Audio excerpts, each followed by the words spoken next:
The first reading from the book of Malachi, chapter 3, verses 1 to 4. I will send my messenger, and he will prepare the way before me. And the Lord whom you seek will suddenly come to his temple, even the messenger of the covenant in whom you delight. He is coming, says the Lord of hosts. But who can endure the day of his coming? And who can stand when he appears? For he is like a refiner's fire and like fuller's soap. He will sit as a refiner and purifier of silver. He will purify the sons of Levi and refine them like gold and silver, and they will present to the Lord offerings in righteousness. Then the offering of Judah and Jerusalem will be pleasant to the Lord, as in the days of old and as in former years. The word of the Lord. Thanks be to God.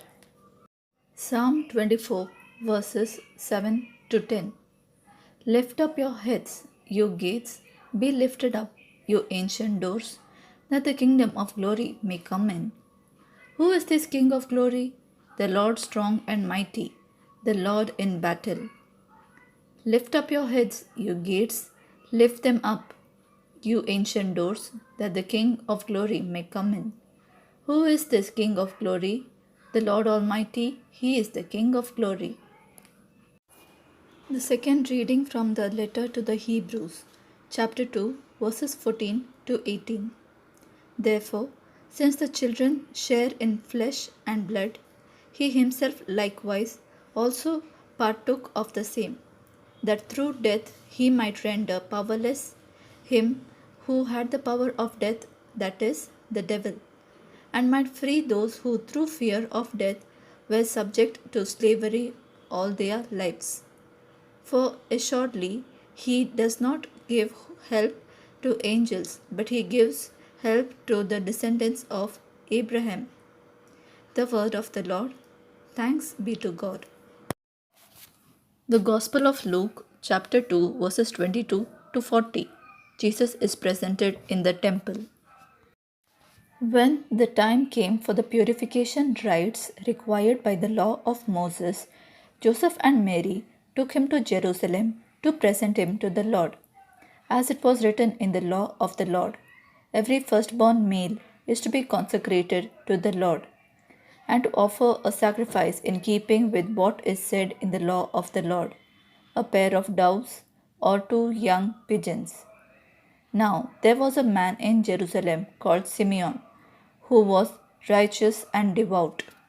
He was waiting for the consolation of Israel, and the Holy Spirit was on him.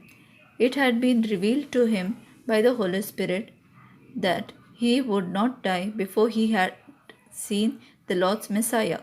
Moved by the Spirit, he went into the temple courts. When the parents brought in the child Jesus to do for him what the custom of the law required, Simeon took him in his arms and praised God, saying, Sovereign Lord, as you have promised, you may now dismiss your servant in peace.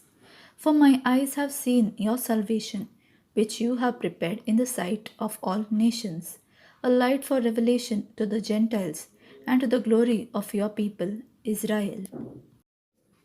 The child's father and mother marveled at what was said about him. Then Simeon blessed them and said to Mary, his mother, This child is destined to cause the falling and rising of many in Israel, and to be a sign that will be spoken against, so that the thoughts of many hearts will be revealed, and a sword will pierce your own soul too. There was also a prophet Anna, the daughter of Penuel, of the tribe of Asher. She was very old. She had lived with her husband 7 years after her marriage, and then was a widow until she was 84. She never left the temple but worshipped night and day, fasting and praying. Coming up to them at that very moment, she gave thanks to God and spoke about the child to all who were looking forward to the redemption of Jerusalem. When Joseph and Mary had done everything required by the law of the Lord, they returned to Galilee, to their own town of Nazareth, and the child grew and became strong. He was filled with wisdom, and the grace of God was on him. The word of the Lord. Praise to you, Lord Jesus Christ.